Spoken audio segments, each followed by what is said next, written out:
But the problem is that, and this sounds a little bit vain and weird, but if you have a beard, it gives you a little bit more authority when you talk.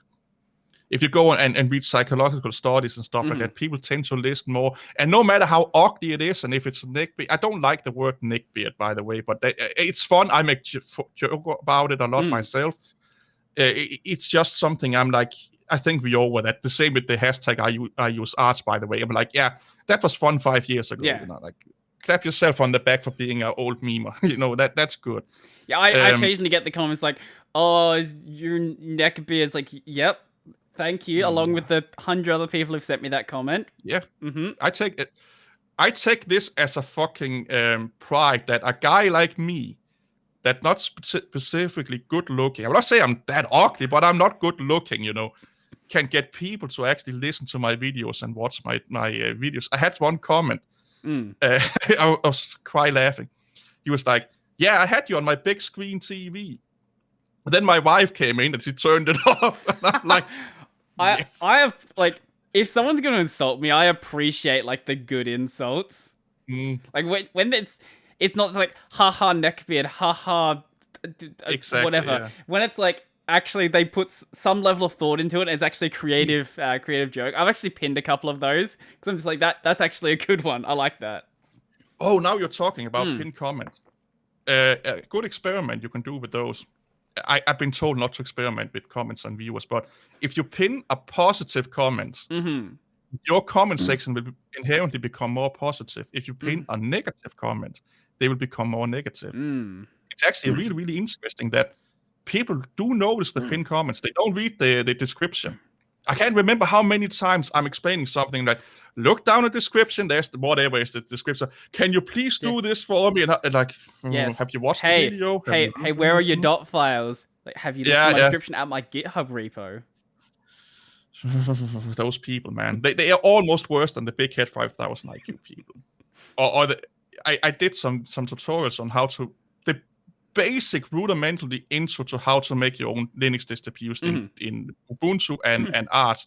To this day, one of them is over a year old. I have people commenting and emailing me, hey, I liked your video. Can you make me a respin? Or can you show me step for step how I can make a distribution I can sell? And basically, that's the gist of it.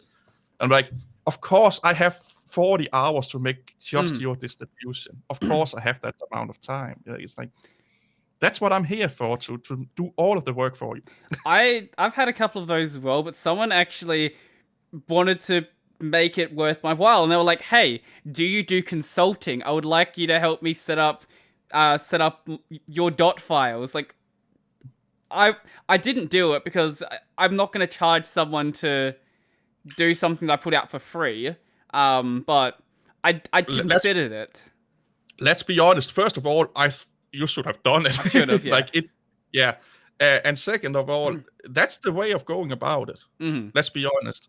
Because, like you said, we probably will not charge you anything. Maybe, you know, if it was in real life, I'm like, give me a beer or something like that. Then we, you know, you get what I'm saying here. We probably will not charge anything for it. But the way that people come about asking is so demanding, and it's like, I want this and I need that, and you should do this for me. And they're not thinking about that. There's like 5 or 10 other people saying the exact same thing. Plus, you have a job. We have families. We are doing things other than just sitting here and being your little slave, so to speak. You know? And it really frustrates me to some extent. But that's why I have that one day off social media kind of thing. So I typically notice when someone's kind of new to to my videos, because I feel like I've sort of cultivated this fairly friendly, I guess, community, whatever you want to call it. What we call it. But yeah, when someone's new, it's very clear, because they'll be like, hey, can you do this thing for me? Can you do this thing for me? Where are your dot files? Things like that. It's just like, no, I can't.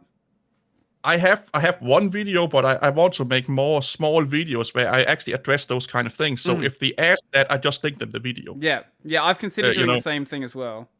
And then make it unlisted or private. I actually am debating on doing more of those for like the most common questions. Me, it's always like, where are you from?